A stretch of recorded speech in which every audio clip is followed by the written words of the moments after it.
Friends, welcome back to my channel. कैसे हैं आप सब? आई होप आप सब बहुत अच्छे से होंगे, सेफ़ होंगे और सुरक्षित होंगे।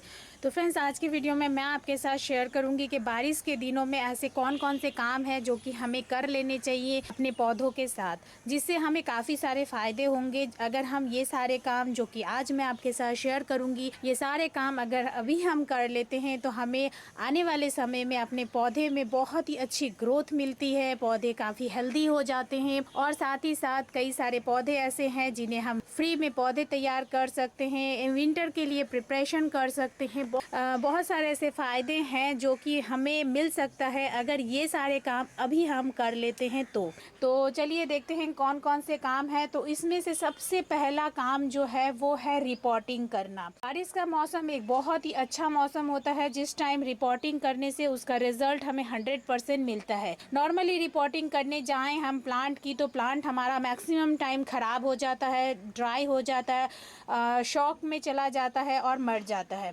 लेकिन बारिश के मौसम में इस तरह के कोई गुंजाइश ही नहीं होती है, इस तरह का कोई इशू ही नहीं होता है कि प्लांट हमारा ख़राब हो जाए। इसीलिए रिपोर्टिंग करने का काम हमें ज़रूर ही बारिश के मौसम में कर लेना चाहिए। रेगुलर बेसिस में बारिश होने से रिपोर्टिंग करने पे प्लांट जल्दी मरता नहीं है।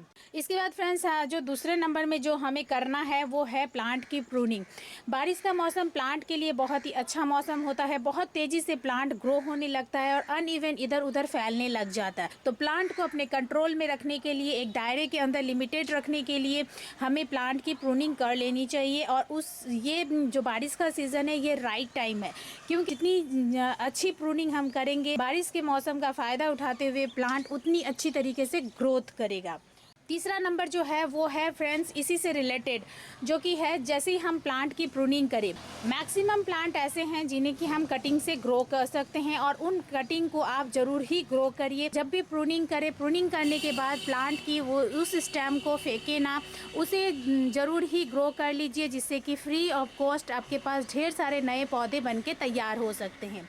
चौथे नंबर में जो पॉइंट है फ्रेंड्स वो है प्लांट पॉट का होल चेक करना। यानी कि आपके गार्डन में जितने भी पॉट हैं आप सबके होल चेक करिए, पॉट के होल चेक करिए। क्योंकि काफ़ी बार जब रेगुलर बारिश होने लगती है तो पानी ठहरने लगता है, रूट नीचे की तरफ अटक जाने से पॉट में से पानी अच्छी तरीके से ड्रेन आउट नहीं होता है, जिसकी वजह से मिट्टी हमेशा गीली रहती है। तो इस बात का ध्यान रखें और पॉट का जो नीचे ड्रेनेज होल है उसे जरूर ही चेक करिए। उसके बाद फ्रेंड्स, पांचवें नंबर में जो ध्यान रखना है कि हमें करना है बारिश के मौसम में वो है कि अगर आप पॉट के नीचे प्लेट दे रखे हैं, वैसे तो मैं अपने पॉट के नीचे प्लेट नहीं लगाती हूँ, लेकिन मैक्सिमम टाइम मैंने देखा है कि काफ़ी लोग पॉट के नीचे प्लेट लगाते हैं जिससे कि फर्श गंदा ना हो। तो अगर पॉट लगा रखे हैं आप तो उसे रिमूव कर दीजिए, क्योंकि ऐसे ही बारिश के टाइम में बारिशें होती रहती है, हवा में मॉइस्चर बना रहता है और उसकी वजह से मिट्टी ऐसे भी जल्दी ड्राई नहीं होती है। लेकिन अगर पॉट के नीचे प्लेट रहा और उसमें पानी स्टोर रहा तो रूट में फंगस लगने का डर रहता है। इसीलिए जितने भी पॉट के नीचे अगर आपने प्लेट लगा रखे हैं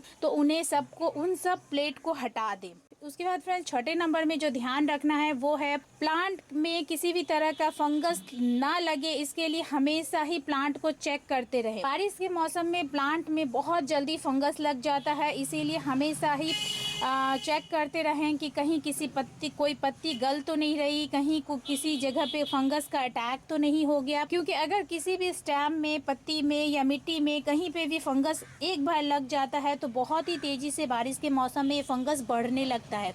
इसीलिए रेगुलर चेक करेंगे तो बहुत ही छोटे रूप में ही हम उस चीज़ का सल्यूशन निकाल पाएंगे।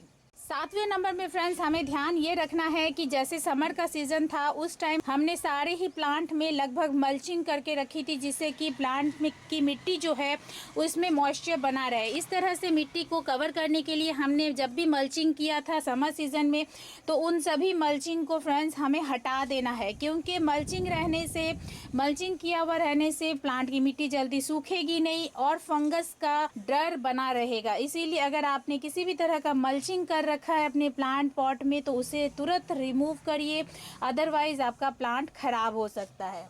8वें नंबर में जिस बात का हमें ध्यान रखना है वो है, जब भी आप रिपोर्टिंग करें, जैसे कि मैंने स्टार्टिंग में बताया, रिपोर्टिंग करते वक्त सिर्फ रिपोर्टिंग ना करें। जो प्लांट हम सेपरेट करके एक से बहुत सारे बना सकते हैं तो उसे भी कर ले। अगर कोई पौधा ऐसा हो जिसे कि रूट वाइज सेपरेट किया जाता हो तो उसे डिवाइड कर ले और उसे एक से बहुत सारा आप बना सकते हैं रिपोर्टिंग करते वक्त। तो दो काम एक साथ हो जाता है, रिपोर्टिंग भी हो जाती है, साथ ही साथ आपके पास कई सारे पौधे भी बन के तैयार हो जाते हैं। जस्ट लाइक आप ये देख सकते हैं, अगर इस प्लांट की हमें रिपोर्टिंग करनी हो तो इसे हम रूट डिवाइड करके ढेर सारा प्लांट बना सकते हैं। तो इसीलिए जब रिपोर्टिंग करें तो प्लांट सेपरेट भी करें। फिर फ्रेंड्स 9वें नंबर में जो हमें ध्यान रखना है इस टाइम जब बारिश होती रहती है तो वो है कि प्लांट पॉट की अगर मिट्टी आप देखते हैं कि अगर मिट्टी में पानी ठहर रहा है, पानी जल्दी से ड्रेन आउट नहीं हो रहा है, तो आपको सबसे पहले तो इसका होल चेक करना है, जो कि मैंने आपको अभी कहा। होल चेक करने के बाद भी अगर आपको लगे कि इसमें पानी ठहर रहा है तो आप एक काम कर सकते हैं, इसको मिट्टी को फुल फिल कर दे, पूरे पॉट को मिट्टी से कवर कर दे। कवर करने से ये फ़ायदा होगा कि उसमें पानी ठहरेगा नहीं और जो भी पानी रहेगा वो सारा बह के निकल जाएगा। तो इस तरह से आप पॉट में मिट्टी फिल करके भी प्लांट को बारिश के पानी से, रेगुलर बारिश के पानी से, ओवर वाटरिंग से बचा सकेंगे। फिर फ्रेंड्स 10 नंबर में हमें ध्यान ये रखना है कि जैसे कि काफ़ी सारे प्लांट ऐसे हैं जिन्हें कि हम इंडोर प्लेस करते हैं, अपने घर की खूबसूरती बढ़ाने के लिए इंडोर प्लेस करते हैं, तो उन प्लांट के भी प्रति हमें थोड़ा ध्यान देना पड़ेगा। रेगुलर बेसिस पे जब बारिश होने लगती है तो आप कोशिश करिए कि कुछ टाइम के लिए वो इंडोर प्लांट को भी आप आउटडोर लेके आएँ, बारिश का पानी लगने दें,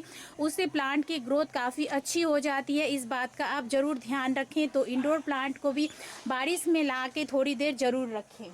फिर फ्रेंड्स जो अगला पॉइंट है जो कि हमें ध्यान रखना है वो है कि जो प्लांट ज़्यादा पानी से ख़राब हो जाता है उन पौधे को हमें सेफ करके रखना है, ऐसी जगह रखना है जहाँ की सीधे बारिश का पानी उन पौधों पे ना पड़े और हमारा वो पौधा ख़राब ना हो। इसके बाद फ्रेंड्स हमें ध्यान रखना अगला जो पॉइंट है जो कि हमें ध्यान रखना है वो है सीडलिंग करना। इस टाइम काफ़ी सारे पौधे ऐसे होते हैं जिसकी सीडलिंग हमें करनी होती है, जो कि आने वाले समय में उससे हम अच्छी फ्लावरिंग पा सके, अच्छी फ्रूटिंग पा सके या फिर अच्छी सब्जियां पा सके।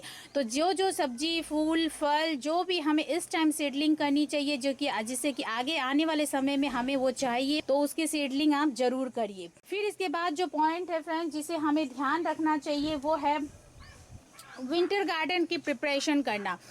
इस टाइम हम काफ़ी सारे पौधे ऐसे लगा सकते हैं कटिंग के द्वारा जो कि विंटर में फ्लावरिंग करता है। मैंने एक वीडियो में आपके साथ काफ़ी पहले शेयर भी किया था कि बहुत सारे पौधे ऐसे हैं जो विंटर में फ्लावरिंग करते हैं लेकिन सालों भर हमारे गार्डन में रहते हैं। तो ऐसे पौधे जो कि सालों भर हमारे गार्डन में रहते हैं उन सभी पौधों की कटिंग को आप इस टाइम ग्रो करिए और उसका रिजल्ट बहुत ही अच्छा मिलता है। साथ ही साथ आपको फ्री में ढेर सारे पौधे भी मिल जाएंगे और विंटर में आपका गार्डन भी विंटर के लिए आपका गार्डन फ्री में तैयार हो जाएगा ढेर सारे फूल खिलाने के लिए। इसके बाद फ्रेंड्स हमें ध्यान रखना है फर्टिलाइज़र। बारिश के टाइम में वैसे तो फर्टिलाइज़र की ज़रूरत नहीं होती है, प्लांट ऐसे ही बहुत तेज़ी से ग्रो करता है, लेकिन काफ़ी बार होता है कि जब रेगुलर बारिश होती रहती है तो हम जो भी मिट्टी में फर्टिलाइज़र डाल के रखते हैं वो सारे ड्रेन आउट हो जाता है और प्लांट की ग्रोथ काफ़ी टाइम हम देखते हैं कि रुक जाती है। तो वही प्लांट की ग्रोथ जब रुक जाए, लगे कि प्लांट बढ़ नहीं रहा है, ग्रो नहीं कर रहा है, तो उसमें ज़रूर आप फर्टिलाइज़र ऐड करिए, लिक्विड फर्टिलाइज़र हो या ड्राई फर्टिलाइज़र हो। लेकिन ध्यान इस बात का रखिए कि जब भी आप उसमें फर्टिलाइज़र ऐड करें कोशिश करिए कि पॉट की मिट्टी एकदम ड्राई हो, गीली मिट्टी में फर्टिलाइज़र ऐड ना करें। तो फ्रेंड्स बारिश के सीज़न का फ़ायदा उठाते हुए अगर इन बातों का अगर हम ध्यान रखते हैं तो जैसे ही बारिश ख़त्म होगी तो हमारे पास एक खूबसूरत सा गार्डन बन के तैयार हो जाता है। प्लांट भी हमारे काफ़ी हेल्दी हो जाते हैं, न्यू ढेर सारे पौधे हम तैयार कर लेते हैं, विंटर गार्डन की प्रिपरेशन भी हो जाती है। तो इस तरह से ढेर सारे फ़ायदे हैं जो कि अभी अगर हम कर लेते हैं तो हम अपने गार्डन में काफ़ी सारे बगैर पैसे खर्च किए हम काफ़ी फ़ायदा ले सकेंगे। तो उम्मीद करती हूँ फ्रेंड्स ये जानकारी आपको पसंद आई होगी, और पसंद आए तो प्लीज़ फ्रेंड इसे लाइक और शेयर ज़रूर करिए। और अगर आप मेरे चैनल पर नए हैं और अभी तक मेरे चैनल को सब्सक्राइब नहीं किए फ्रेंड्स तो प्लीज़ इसे सब्सक्राइब भी करें, साथ में बेल बटन भी दबाएं जिससे कि आगे मैं जो भी वीडियो डालूँ उसका नोटिफिकेशन आपके पास सबसे पहले पहुँचे। तो फ्रेंड्स मिलते हैं अब अगले किसी वीडियो में नई किसी इंटरेस्टिंग जानकारी के साथ। Okay then, bye.